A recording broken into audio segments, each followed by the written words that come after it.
குழந்தையின் நலனுக்காக வழிகளுடன் நடக்க வைப்பதே தீர்மான சூழலாய் அமைகிறது. ஆனால் அது நீண்ட நாள் தொடரும் அளவிற்கு நான் உன் சாய்தேவாதை விடமாட்டேன். நீ உன்னில் பார்க்கும் அனைத்துமாய் அகிலத்தின் ரூபமாய் உனக்கு நான் இருப்பேன்.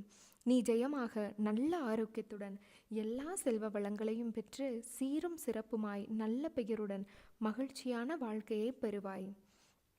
வாழ்க்கையில் நீ ஓடும் இடமெல்லாம் துன்பமும் கஷ்டமும் அவமானமும் உன்னை நிழல் போல் தொடர்ந்த காலம் இப்போது உனக்கு கடந்த காலமாக போகிறது.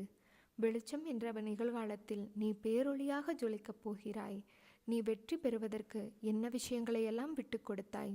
நீ சந்தித்த துன்பம், நம்பி உன்னை ஏமாற்றிய நபர்கள், சூழ்நிலை என அனைத்தும் உன்னை சூறாவளியாக சூழ்ந்த போதும் அதற்கு எதிராக போராடி மேலோங்கி நின்றாய். உன் மன தைரியம் எத்தகையது! மற்றவர்களின் பேச்சுக்கள் உன்னை அம்பு போன்று காயப்படுத்தினாலும் எழுந்து நின்று